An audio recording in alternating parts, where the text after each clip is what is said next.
We know there are many choices in internet radio, and the staff and host of LA Talk Live would like to thank you for choosing the internet's hottest destination for the most eclectic sound and invigorating talk. This is LA Talk Live. We are more than just talk. The Dialogue, the community voice of Southern California's young professional network. Relevant discussions about the thoughts, concerns, opportunities, and challenges faced by today's generational leaders. Real talk, real people. This is The Dialogue. The Dialogue with Starlett Quarles on LA Talk Live and streaming live at www.latalklive.com.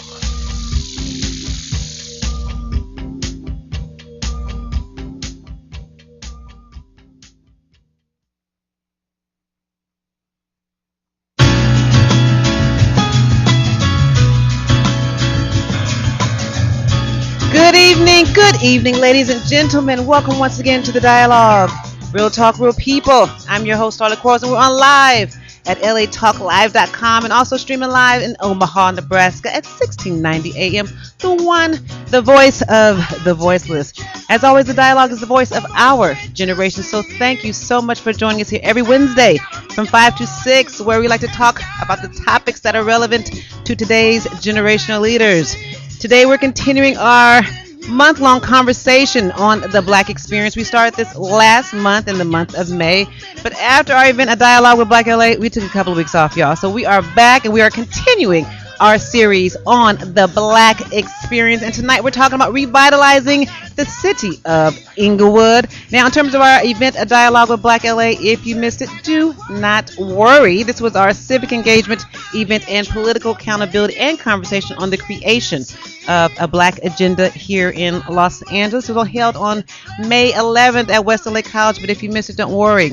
We're going to make the event downloadable and purchase. You'll be able to purchase and download it for your review. We had a great time. I even interviewed both mayoral candidates at the time, Eric Garcetti and Wendy Gruhl, but now LA has a new mayor, Mayor Eric Garcetti. So congratulations to Eric Garcetti. Can we get a clap? And also, before I forget, also congratulations to new Mayor Asia Brown of the city of Compton, Compton's youngest mayor. So congratulations to Asia. So to give you a little snippet of our conversation, A Dialogue with Black LA, we want to play a little bit from our Assemblymember Holly Mitchell. Now, Holly was so spirited that we want to give you just a little bit of what she said on the panel when we talked about political accountability. So let's take a listen to Assemblywoman Holly Mitchell of the 54th District at A Dialogue with Black LA and hear her thoughts on political accountability. Lightly, I don't want to suggest that we have failed our children or ourselves. I will suggest that African America, particularly here in California, is still a work in progress. So it's not just the statistics that make me angry. What makes me angry is a couple things.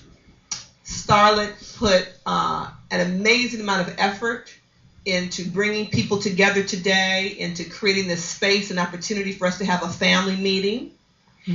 And there's not a standing room only crowd here.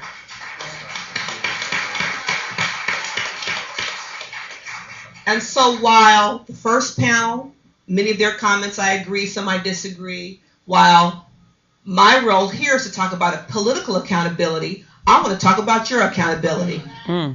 Because while I am a policymaker, which is how I see myself in the role I play in California, I've been that for 3 years, but I've been a Black woman for 48, and my mother before me and my grandmother before me. And knowing our history and valuing it and appreciating it is one thing. What are we going to do? That's when I get pissed. What are we going to do? And so we want to hold politicians accountable and make sure that, they value our community. We apparently don't value our damn selves. That we can't show up and talk about a Black agenda. And so what are we going to be in a position to say when the mayoral candidates show up here in an hour? Really? They're going to walk up here and see, I'm glad you're here. Really? So when we say they ignore us, don't get mad. Show up. Right. Because let me tell you, as a candidate, They're going to walk in today knowing the kind of schedule they have. The election is in less than 2 weeks. And look out here and say, really? Is this the best use of my time for an hour and a half, 2 Saturdays before Election Day? And you know what? I'm not going to be mad at them. I'm not. Because as a candidate, I understand that time, Senator Rod Wright taught me as a candidate, time is something you can't get back. And so if we don't value ourselves to develop a black agenda, I'm not going to get mad at an elected official who doesn't put me at the top of their priority list. So go out and tell the people in the 54th Assembly District that you have a crazy assemblywoman who's angry, and I will own it. But we have to do something. I had the opportunity, the best read for me this week was this document, Solutions. That was Assemblywoman Holly Mitchell of the 54th District here in the state of California. She said it, y'all. We have to hold our politicians accountable. We have to hold ourselves accountable. That was from a dialogue with Black LA. And as I said, we're going to make that available for you to purchase in the next coming week because we're celebrating Juneteenth this month. So we're going to get it out to you before Juneteenth. If you're interested in getting a copy and you're not on our email list, please email us at comments@thedialoguela.com. That is comments@thedialoguela.com. Now, as I said, today's show is on revitalizing Inglewood, one of our still predominantly black communities here in LA County. And our guest includes my mayor, the mayor of Inglewood, Mayor James Butts, as well as candidate George Dotson, who is running for the 1st District here in the city of Inglewood, and who is also one of our DWBLA sponsors and sponsors of tonight's show, the committee to elect George Dotson for City Council. So make sure you check out his website. So if you have any questions for tonight's show, give us a call on the second half. That's at 323-247-7443. Again, 323-247-7443. If you have any questions for my mayor of Inglewood City, the city of Inglewood, Mayor James Butts, as well as candidate George Dotson here on the dialogue. Now, before I go to our commercial break, I want to make a quick announcement about a Get Healthy Pasadena 2013 that's happening this Saturday, June 8th. At the Pasadena City College from 8:30 to 4:30. For you brothers out there who need some free prostate screening, here is a opportunity for you to do so. These health screenings for men and women, they're valued at $900 for men and $800 for women. Prostate, diabetes, cholesterol, stroke, blood pressure, body mass index, vision, hearing, dental, much more. So much more in terms of our health in our black community. So please check out the Get Healthy Pasadena 2013 this Saturday, June 8th at the Pasadena City College, 8:30 a.m. to 4:30 p.m. To register, please get to the website, or please visit the website, memah.org, and that stands for Men Educating Men About Health. Again, memah.org, and click on Healthy Pasadena, or call 626-389-2759. Again, 626-389-2759. We're going to take a quick commercial break, and when we come back, we're going to start our conversation on revitalizing Inglewood right here with me, Starlett Quarles, on the dialogue, Real Talk, Real People. We'll be right back.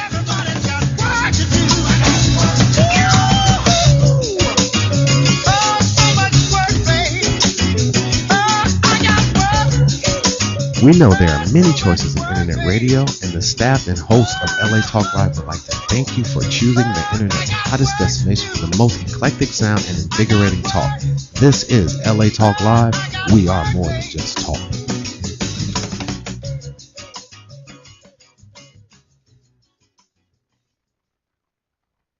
Do you have or know of someone with a child or adult family member with developmental disabilities that would benefit from a social recreation program in the South Los Angeles area? At Ability First's Harry A. Meyer Center at 8090 Crenshaw Boulevard in Inglewood, we offer afternoon and after-school care programs for children and adults with disabilities, which include socialization, recreation, community outings, independent living skill training, as well as physical fitness activities. You can reach us at 323-753-3101 and visit us at www.abilityfirst.org.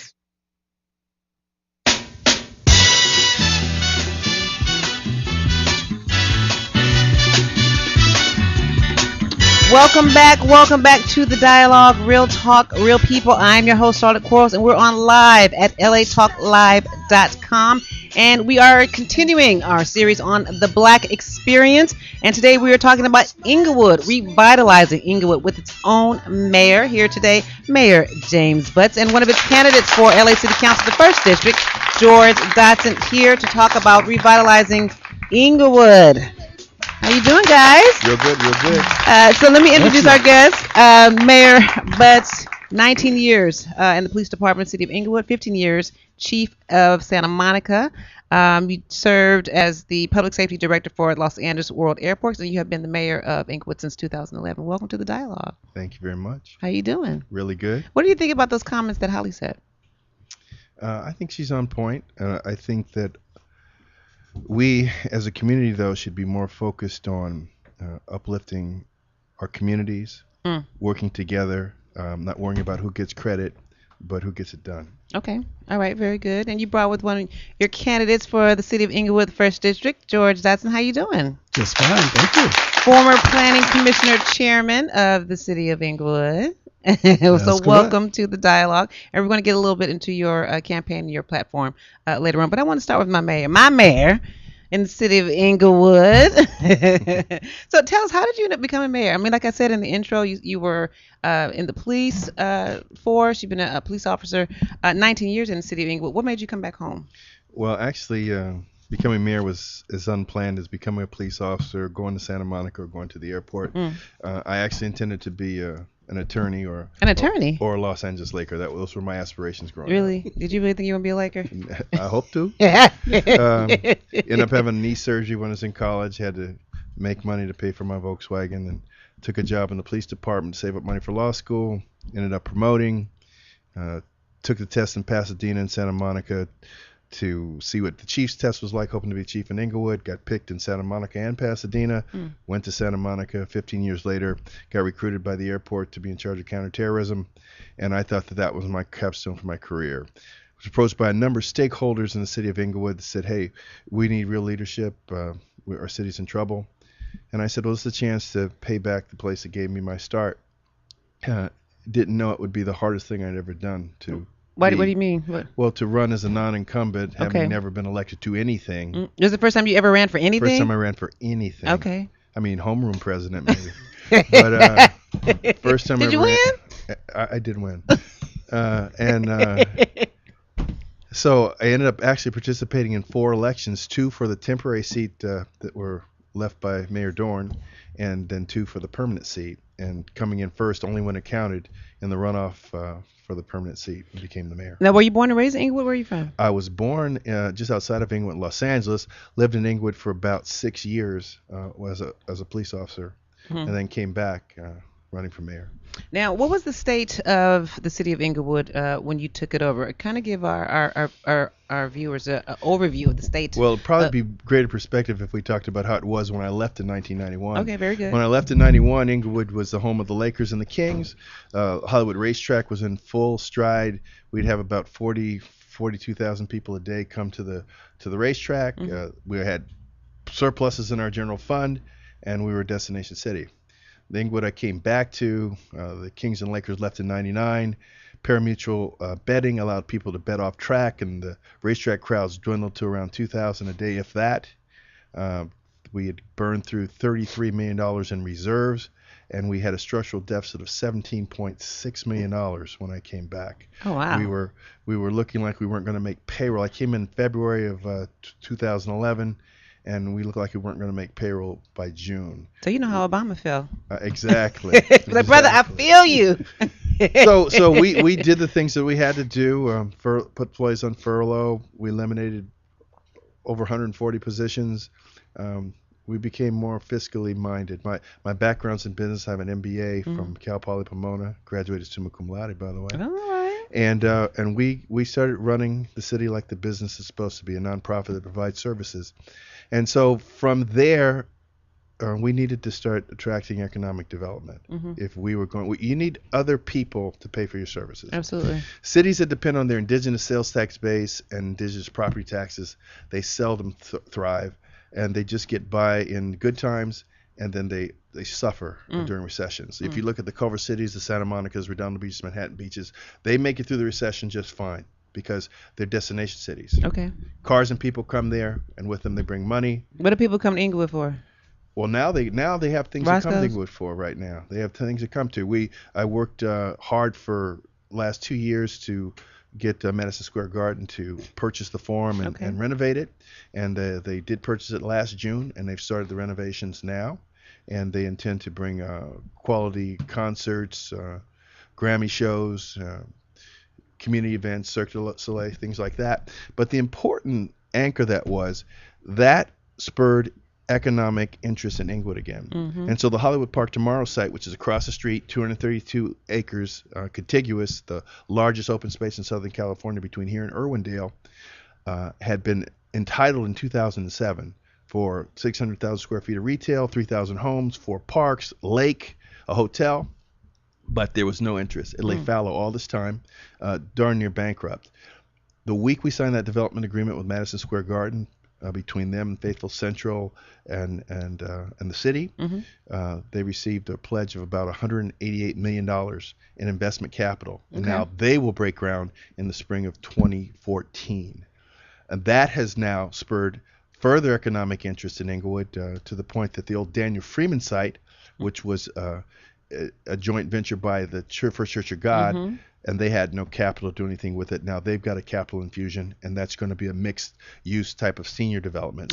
So it's coming like a set of dominoes falling in our favor, and what that's going to manifest itself as is increased general fund revenues by sales taxes and ticket taxes and parking taxes revenues that will now pay for services for our community. Okay. So now what are some of your current priorities in terms of the city of Inglewood, especially in terms of its revitalization? I mean, you talked about Madison Square Garden, but I mean, there's so many other facets of the city. So what are some of your major project areas? There's 4 main reasons that cities exist. To provide for public health and safety, to provide for infrastructure renewal, to keep the roads maintained, trees trimmed, city structures intact, to educate your children, even though that's a state-funded function. It's of great interest to the city that we have a good school system. And the 4th that most cities don't recognize, or elected officials don't recognize, economic development is your 4th priority. Absolutely. Because that is what pays the bills. That's what pays for services.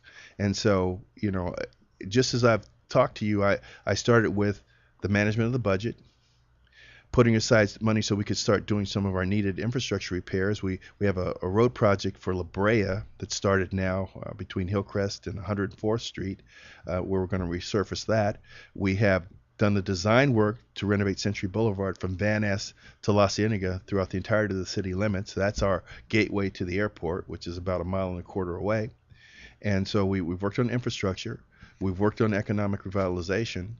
And now we're trying to work with the state and the school district to see what we can do about the state of our And what about the digital divide? I mean, sometimes I've gone into, certain pockets in Inglewood, and my phone just refuses to get online. I mean, I'll go into a restaurant. So what about some of the digital divide, not only just in Inglewood, but just in our urban communities? Are you talking about wireless, or are you talking about? Yeah, it's I wireless. thought you had Sprint or something. You don't? No, I'm 18. Okay, all right. Okay. But there has been, and this is true even in the city of LA, just in certain urban communities, there is this digital divide. Well, let me tell you what's going to occur. As you bring in big business to your community, they're going to come wired, and then it's going to be a requirement that you provide wireless services to compete. And so that rising tide will lift all boats, and you're going to see even the places that didn't understand the need to get with the program, they're going to get with the program. So explain just for our viewers how development projects just benefit a city overall, and not just from a retail standpoint, because development has very several facets. So how does development just revitalize a city and the benefit that it brings to a city? Well, I see 3 major benefits for cities. The first is community pride. If you're a place that has attractions that people want to come to see, they want to talk about your city, and this is just like when we were the home of the Lakers and the Kings. That was, and the intangible, it was how people felt about their city. And then there's livability. You think there's a sense of pride in the residents of Inglewood?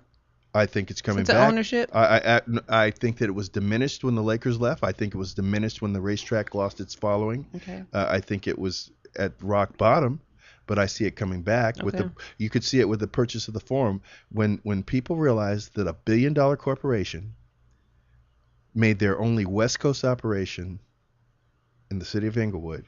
That was a great thing for community pride. Mm-hmm. And the people that walk the Forum now, they watch the construction as it occurs, and so they feel that. The second thing is livability.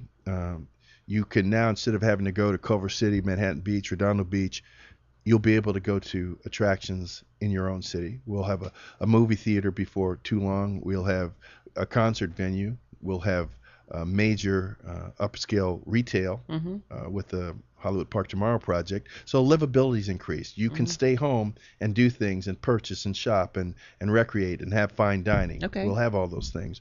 And the final thing is what we discussed before, the general fund bottom line. Now you have money for services. And that again affects livability, how people feel about where they live. So economic development has a huge impact on the community psyche. And what about the increase in housing stock and home ownership opportunities and attracting, that young first-time home buyer family to the city of Inglewood? Talk about the increase in potential housing stock. It's interesting that you mentioned that. Actually, now that's my interest. Actually, that precedes the totality of economic development. Just the belief that the synergy has come, the belief that things are going to improve, impacts housing prices. We've experienced a 12% increase on the average in real estate in Inglewood over the last 12 months. But equally important, the housing inventory times the time that a housing between the time that a real estate is listed and the time that there's an offer accepted has dropped from 6 months to 30 days or less. Is that right? That's right. And as Inglewood, like a lot of cities, was impacted by the recession and the housing market collapse, there were a lot of foreclosed properties. Well, those foreclosed properties have all been snapped up almost in their entirety by investment groups. Okay. And they have done quality rehabilitations, but interestingly enough, they haven't flipped them to make a quick buck. They're holding on to them and they're getting good rents for them, meaning that the investment community sees what we see, that Inglewood has come back, and it's good to hold on to property in Inglewood. And of course, what does that do? That increases the property values for the homeowners. Okay. Now, you and I both know that you can't revitalize a city without having some form of community buy-in. You can get some community groups to even, kill a project. We call them NIMBYs, not in my backyard. So talk about the importance of making sure that the revitalization vision and effort for the city will incorporate some of the community's voice and vision.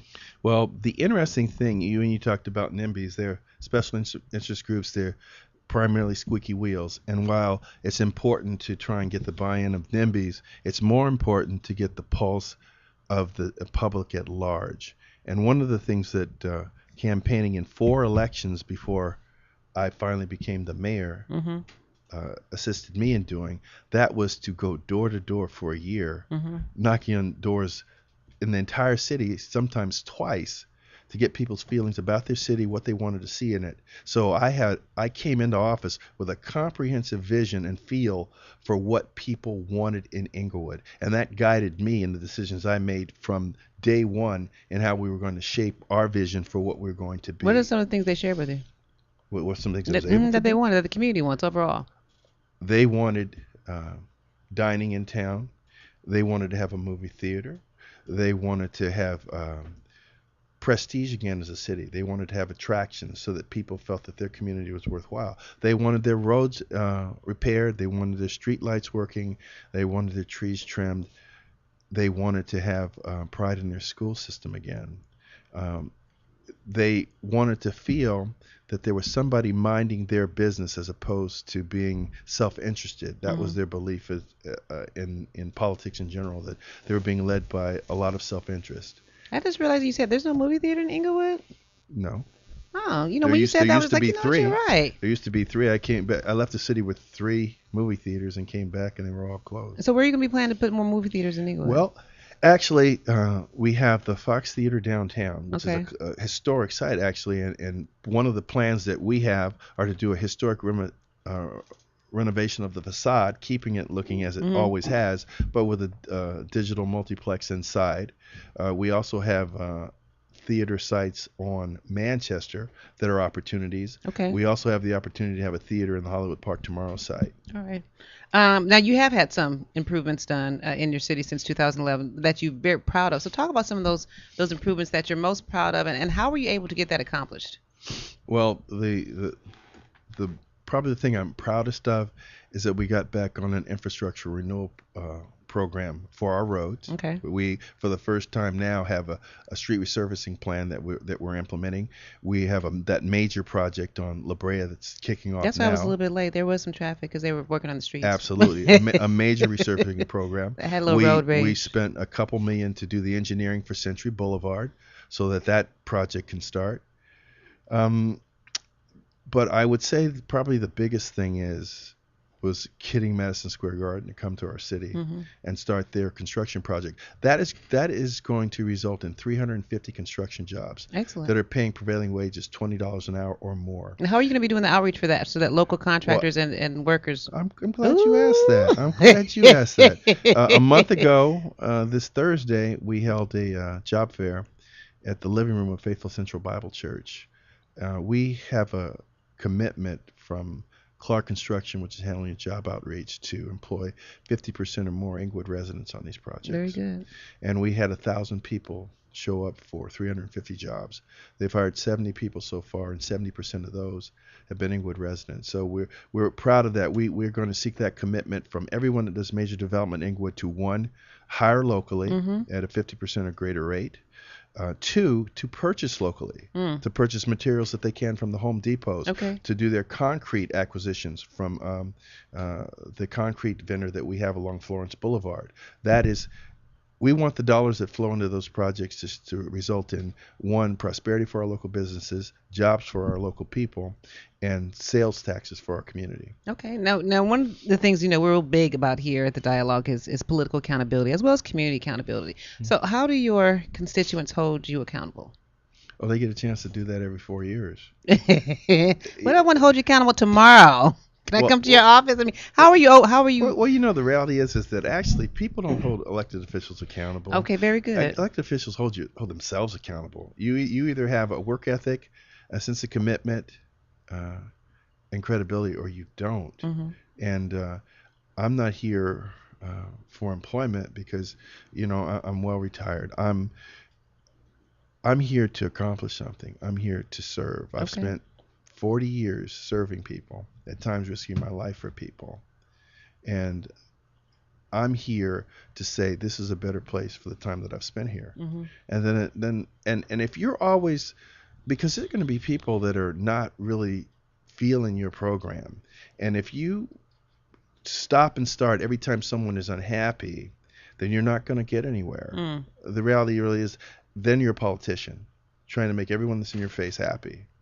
I believe that I have a comprehensive sense of what people want in their community, and I'm moving forward to implementing that vision. All right, very good. Now you guys have an election next Tuesday. We do. And you are endorsing two candidates. One unfortunately wasn't able to attend, but I want to ask you to tell us a little bit about Alex Padilla and how he complements your vision for the city of Inglewood.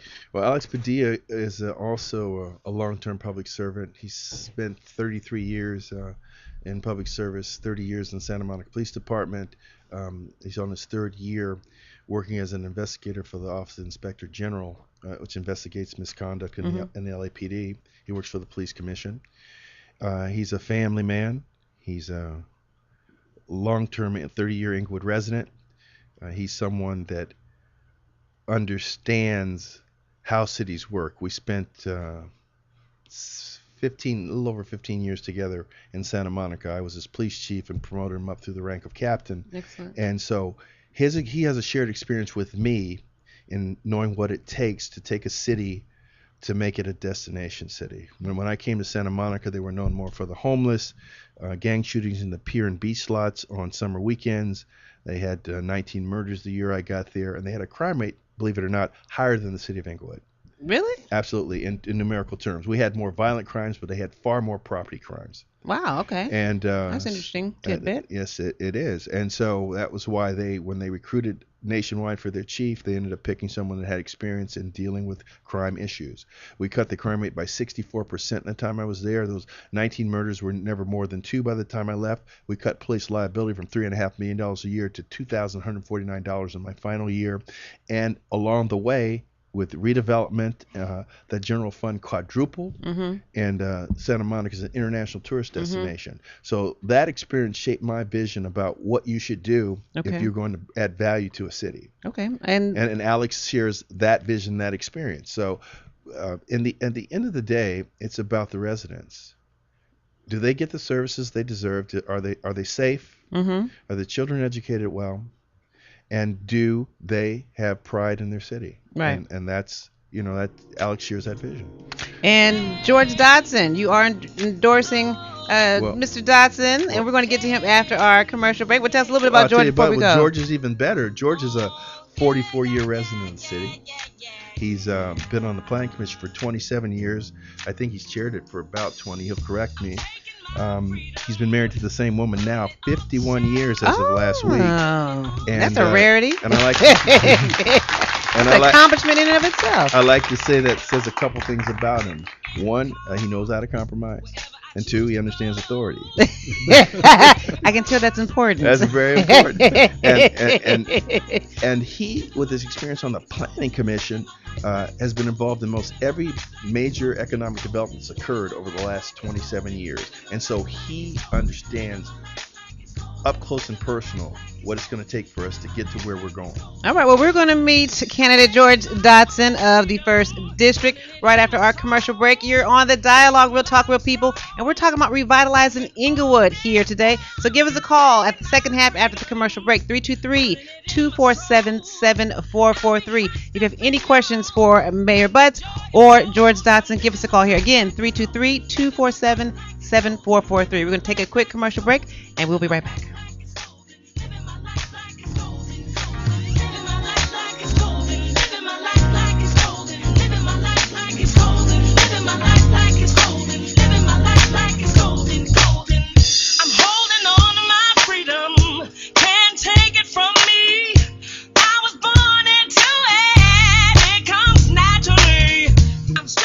We know there are many choices in internet radio, and the staff and hosts of LA Talk Live would like to thank you for choosing the internet's hottest destination for the most eclectic sound and invigorating talk.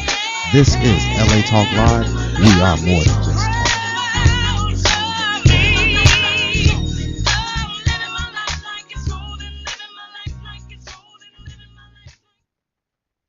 Remember the early days of my business when I started with a personal computer, new business cards, and my line of credit was on plastic. Now things have changed, and you have a real job-creating business. Recently, I turned to my bank for a new loan and found out they couldn't meet my needs. I now realize that after the credit crisis, many financial institutions no longer have bankers with the necessary expertise to understand my business or have the ability to provide flexible credit solutions. You searched for a better solution from someone with financial knowledge of a big bank and common sense understanding of a small business. I found Michael Banner and the Los Angeles LDC, who solved my problem and exceeded my expectations. Now, when I have a credit or other financial need, my first call is to the Los Angeles LDC. They've earned my trust by providing the best credit solutions and advice at affordable rates and terms. Where do you go when the banks say no? Los Angeles LDC, a community development financial institution, on the web at losangelesldc.com or by phone 800-366-1178. Loans made under a commercial finance lender's license from the California Department of Corporations. Interested in advertising your business, product, or service here on The Dialogue? Call 323-547-7748. The Dialogue will help you promote your business, increase your traffic, and bring in new clients through innovative and creative marketing packages, including affordable radio ad campaigns for small businesses. Find out more. Call 323-547-7748. That's 323-547-7748. Or go to www.thedialoguela.com. And now, back to The Dialogue. The Dialogue with Starlett Quarles. Real talk, real people.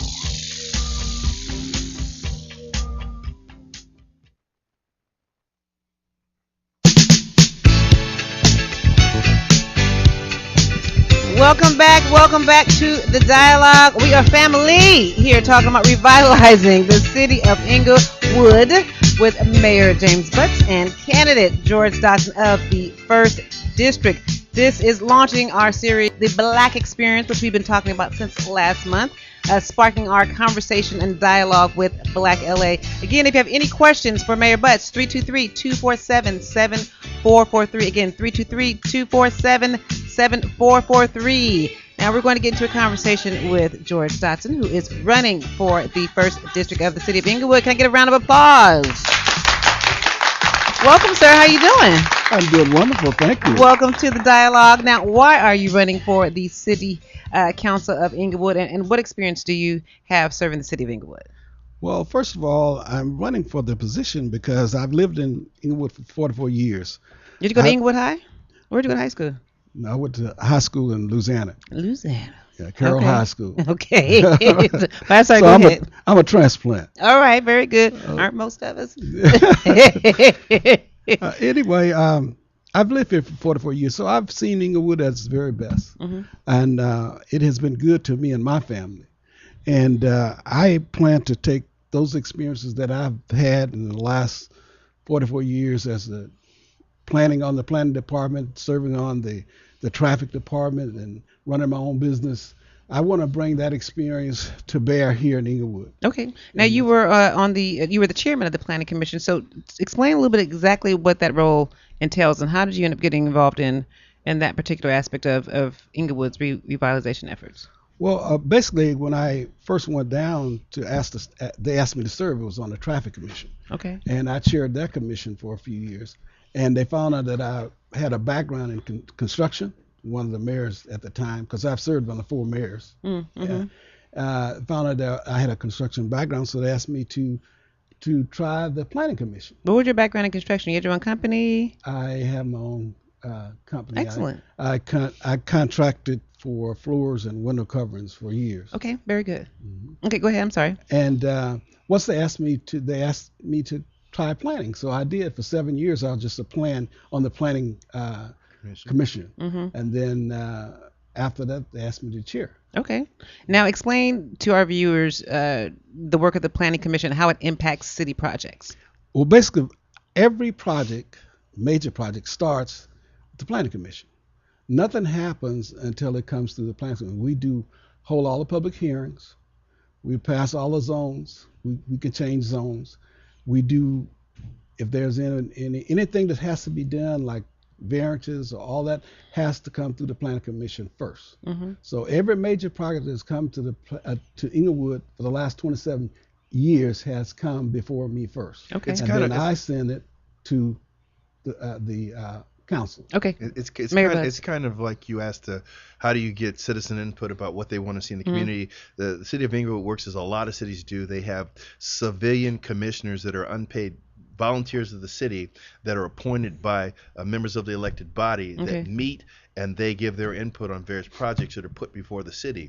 And by the way our charter works, it has to go through their review and then sent on to the city council. Now, the city council, by vote, can overturn the rulings of the planning commission, but we try not to, because that's basically our citizen body that represents their districts. Okay. How many members? 5. Five members in the planning commission. Okay. All right. One for each elected official. Okay. Very good.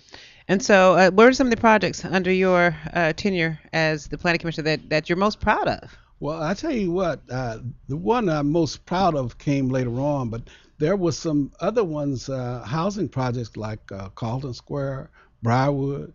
They were early on. The one Who was there before? Before Carlton, what was that? Golf course. Yeah, it was a golf course. It was a golf course. The one I'm most proud of is generating a lot of tax for the city of Inglewood is the Village Shopping Center on Century. Okay. I think we have a caller. Yes. Hi, you're on with the dialogue. Do you have a comment or question for our guest? I would. What is the mayor's of Inglewood's plan to grow out Inglewood's housing? Okay. So that's a pretty easy one. The Hollywood Park Tomorrow site plan includes 3,000. Now, where is that located? The Hollywood Park Tomorrow site. It'll be bordered by what used to be 90th Street, which is now Pink Eye Way. on the north, Crenshaw on the, not, it doesn't really go to Crenshaw, but Prairie on the west, Century on the south, and then it terminates in between Darby Park and the Renaissance Housing Project. All right. 232 acres, Wow. on which 3,000 units of housing will be placed. Now, is this for sale? Yes, some of townhomes, a majority single-family residences. So that's a 3,000 residence increase. That's going to increase the property value revenue to the city. Okay. All right. Thank you, caller, for your call. You're running for the first district. Why the first district? That's where I live. Okay. You have to run in the district that You've been living there for the past 44 years. 44. Oh, okay. So you grew up in the first district. So you really do have a connection to this particular area of the city. My roots go deep in the first district. Okay.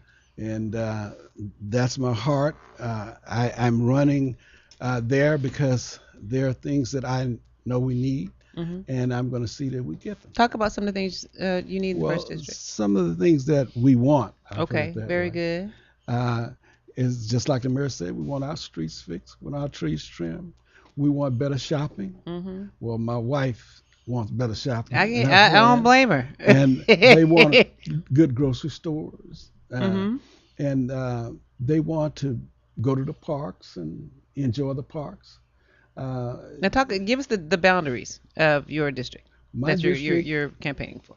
It will be Century on the south, 76th Street on the north, La Brea on the west, and Van Ness on the east. All right, very good. Now, what is your vision for the first district? How was it when you?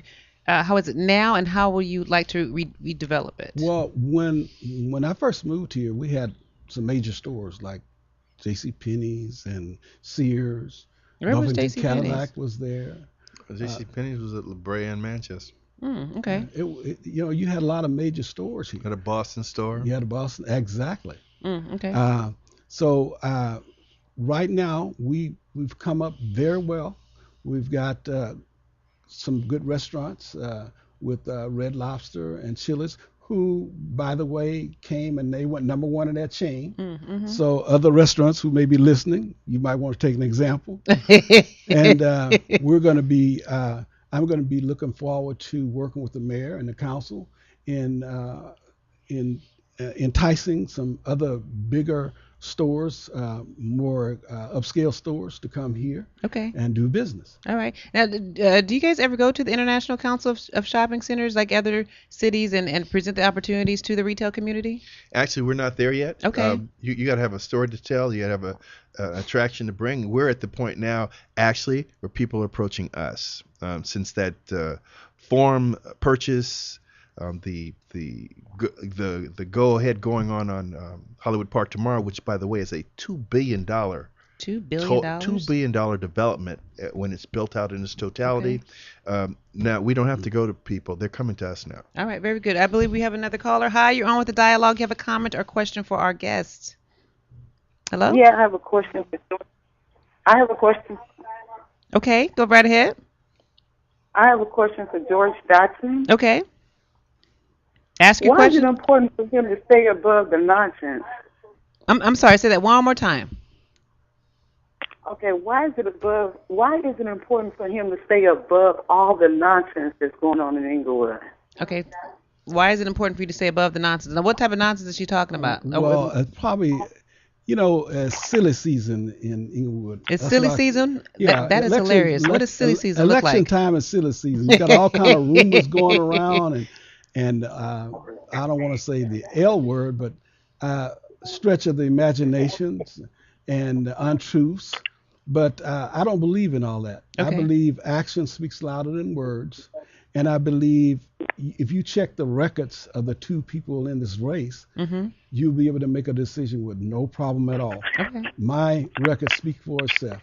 I've served this city for over 30 years on every major commission, and that's free. Okay. All right. Thank you, caller. You want to make a comment, Mayor Buds? Well, I only want to say that George is running a campaign based on what he brings to the table, the value that he adds, his proven track record of service, and his proven track record of credibility.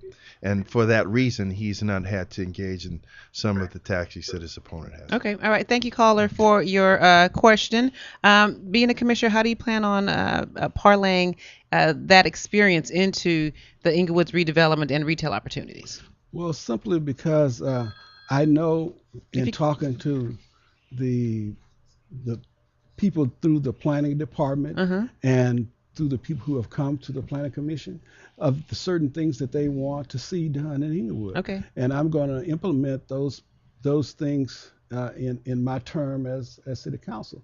First of all, we need a person who can get along with their council people. Are you trying to say that there are some who don't? Well, all I'm saying is that yes, it could be better. Keep it real.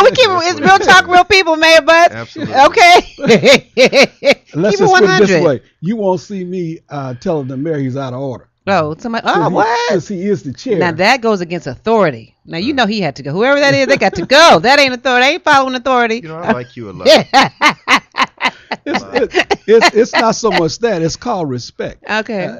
If you're in a meeting and the person is the chair, he controls the meeting or Very she good. controls the meeting. But So probably it's more common sense. importantly, when you get to the point that the totality of your motivation for the things that you do, the things that you say, and the actions that you take are in perpetuation of whether or not you'll be elected or reelected, then you've lost your way. Okay. And in Inglewood, we need people that are not self-interested, but are community interested I love at this it. point. But isn't that what politicians are supposed to be doing anyway? Of course, that's what you're supposed to be doing. But remember, the art of getting elected is one of persuasion at the moment when people vote. Okay. And that leads people that do not have a great depth of background, character, or accomplishments to try and figure out what is going to motivate someone for the moment. Okay. All right. Good point. We have another caller. Hi, you're on with the dialogue. You have a comment or question for our guest. Hi. Hello. Yes, my name is James, and I just had a quick question for the candidates regarding their stance on medical cannabis and what they are going to do for the medical cannabis community, since it has been targeted, unfortunately, still to this date, even though the law has passed, Proposition 215. But a lot of cities are still against it, and I know the city of Inglewood has clamped down on some of the collectives. What are the candidates going to do in the mayoral as well? Well, actually, I'm going to jump in on that. Actually, that's something I've been involved with from the time I was in office. The reality is this, that we already have a law in Inglewood that prohibits anyone from selling medical marijuana unless they have an in-house patient facility where someone is in residence, like at a hospital. And when I came to office, we had 3 such facilities, and they didn't meet the requirements, and we immediately took steps to bring them in compliance with Inglewood law. We already have an ordinance that prohibits just over-the-counter sale or non-in-residence sale. After we closed 2, the third one sought an injunction, and we were having an injunction hearing on June 20th. And as soon as that hearing is done with, we're going to close down the third. And the state just came, there was a Supreme Court ruling that said the zoning and regulation of medical marijuana facilities is within the purview of the cities in alignment with what the federal government says, and that's our posture in the city of Inglewood. We have a law on the books, and we're going to enforce it. Okay. And I saw your whole face is scrunching up when he asked that question. Yeah, well, I just wanted to say that came to the planning commission. Okay. We sent that up to the council as a resolution, and they passed it. Okay. So we're on the same accord when it comes to marijuana. Okay. Now, on your website, you say that you want more officers. Is there a shortage? Is there an increase in crime? Elaborate what you mean by. Well, first of all, we're down as far as officers concerned, but we have a wonderful police department, excellent police department. Okay. We have guys working day and night for us. So we're crazy about our police department. So we want to give them the tools and the help that they need to do a better job, better than they're already doing. Do you miss being a cop? You know, the time and season for everything. I was in public safety for 37 years. I will always miss my friends, and I'll always miss the work. But But this is the season for service in a different way. And to piggyback on what George said, we have about 199 police officers. We could use about 220, but I want to give high praise to the police department, high praise to the chief, because we are doing a lot more with a lot less than we had when I was an Inglewood policeman. The homicide rate has dropped 35% in the time that I've been in office, but very, very, very important to note is that we've only had 2 homicides so far this year in Inglewood. That is an incredibly low figure. Tragic on every level for the 2 families that lost loved ones. Right. But Chief Mark Fronrada is doing an outstanding job. Our men and women are doing an outstanding job, and we need to give them all the support that they deserve. Now, how do you plan on increasing that number? Well, it's a very simple equation. You have to increase general fund revenues to increase the level of services. Public safety is very high in the equation when it comes to providing public services. And as we grow our economy in Inglewood and grow our general fund, we'll be able to incrementally first take our employees off the 10% furlough that they're on right now, and then be able to add services back that we've had to cut because of prior budgetary decisions. Okay. Now, George, what separates you from the current incumbent, Mike Stevens? Well, first of all, I'm totally different from Mike Stevens. I would hope so. I've had my own business since 1972. I've served on every major commission here in the city of Inglewood. I started a block club in 1981. So my service to the Inglewood community speaks for itself. I will always put the people first. And I'm going to represent them in a way that they will be proud of me and the city. Okay. Because we're going to make sure that I'm going to make sure that we bring businesses that will employ people and that our citizens will be happy to go to. Now, what type of addition do you think he would bring to the city council? Here's what he brings. He brings maturity and gravitas.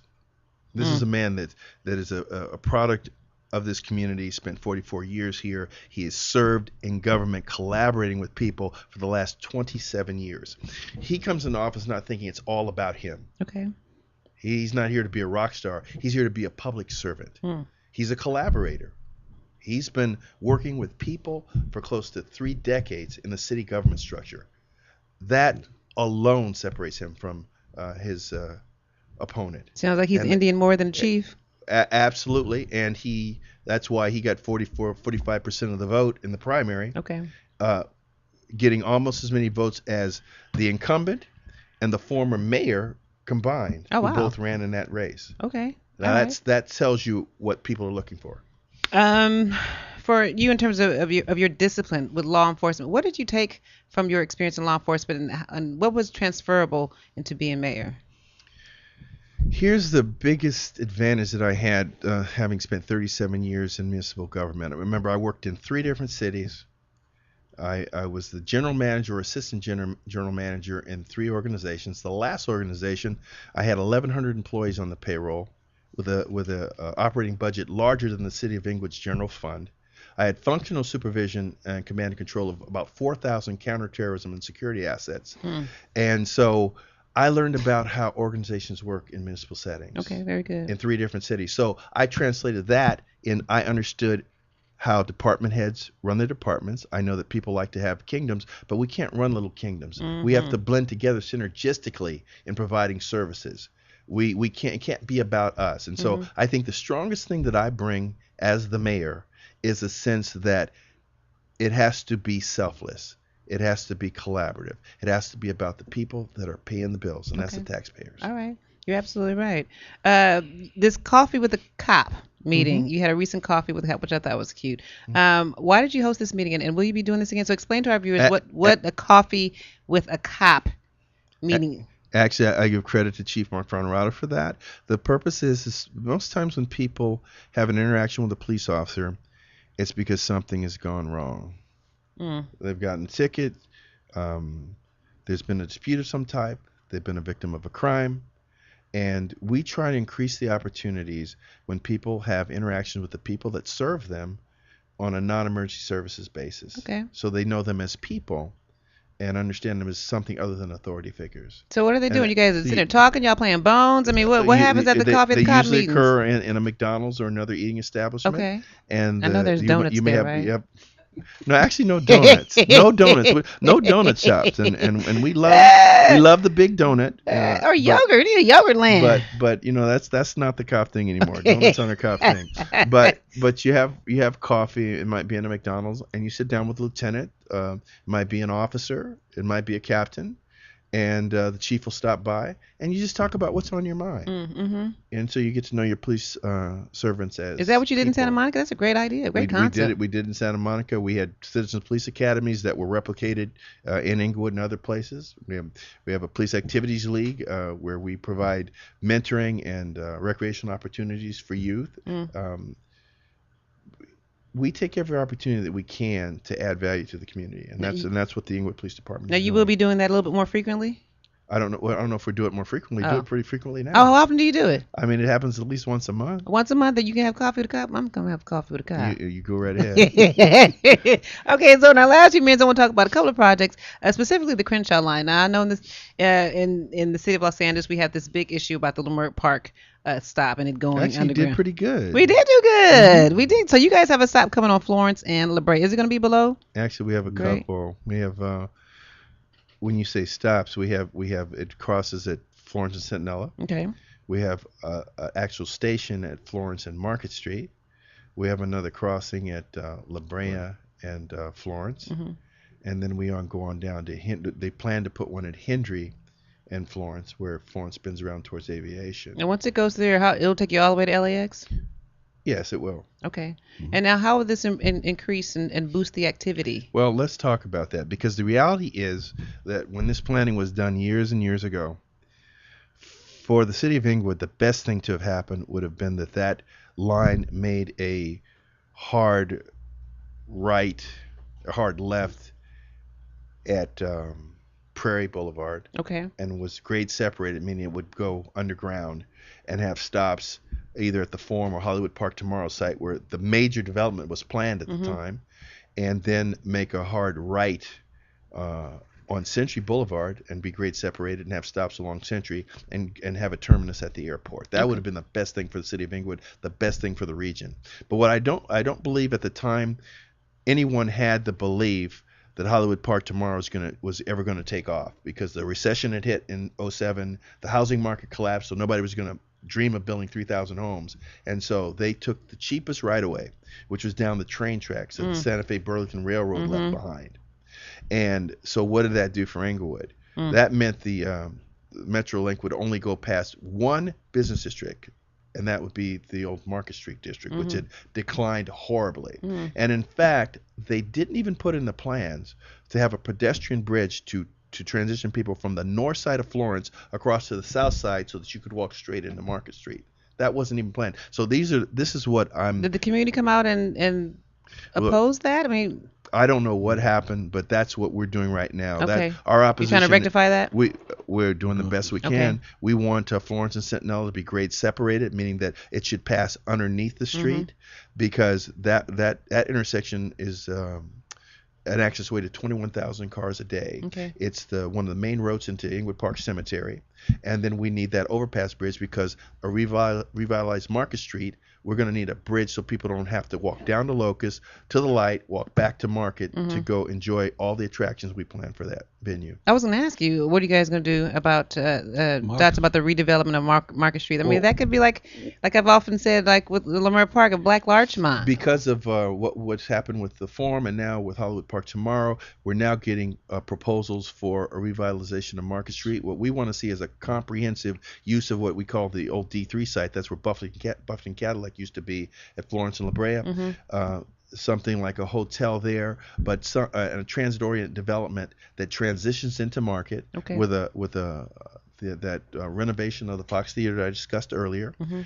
Housing component on the second floor, retail on the bottom, something more like Old Town Pasadena. Sounds nice. And we've already received proposals put forward with people with their own money to do these things. Is that right? That's right. I have one on my desk right now. Is that right? Very interesting. Before we go, we have the election coming up on Tuesday, June 11th. How can people find you if they want to come see you before the election? Our headquarters is 2924 Manchester Boulevard, right across the driveway from Nick's Check Cashin.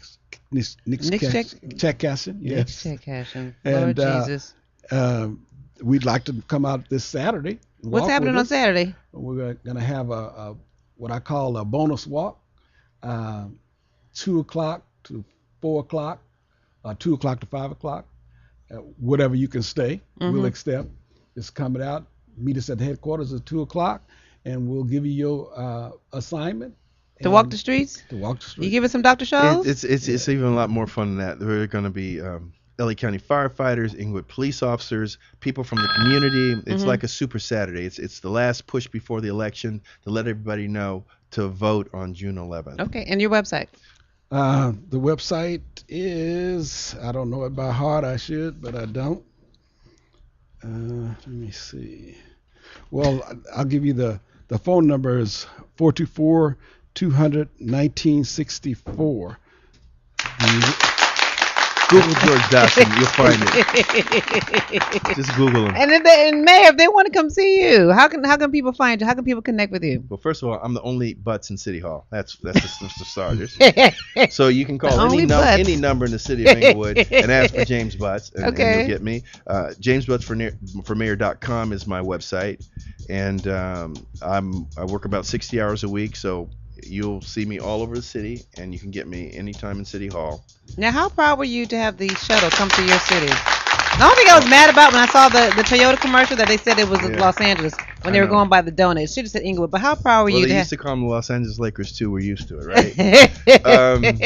That was a moment of extreme pride for me because I worked personally in collaboration with the Science Center for over a year for that to happen. They had alternative routes.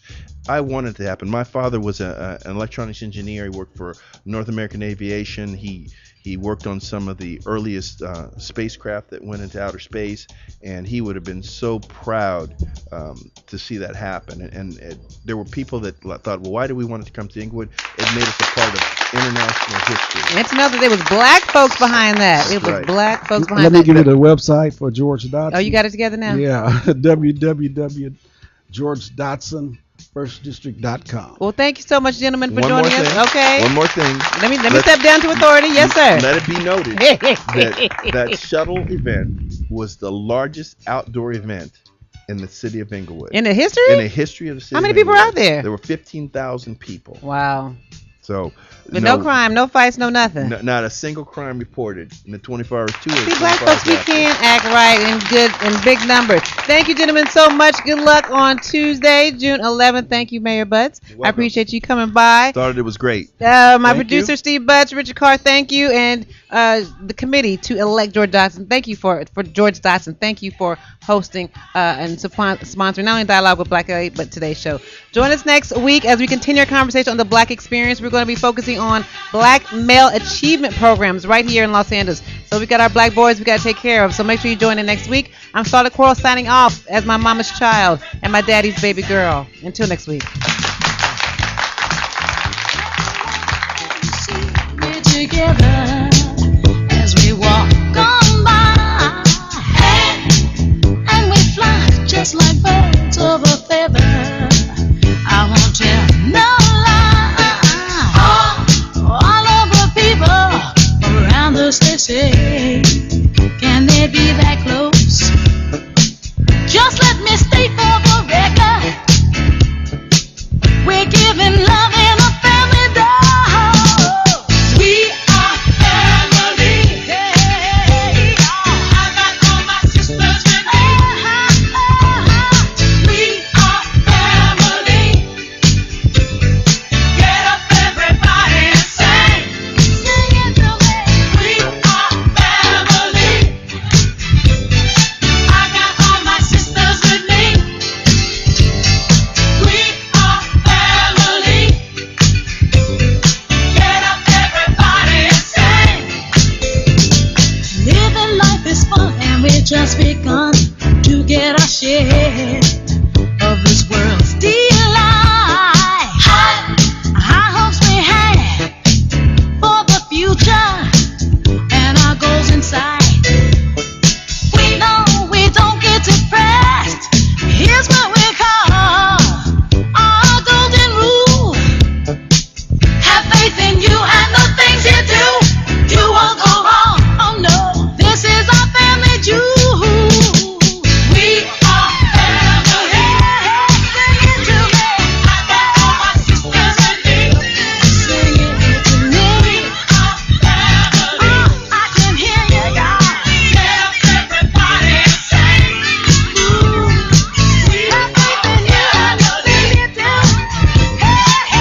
We know there are many choices in internet radio, and the staff and host of LA Talk Live would like to thank you for choosing the internet's hottest destination for the most eclectic sound and invigorating talk. This is LA Talk Live. We are more than just talk.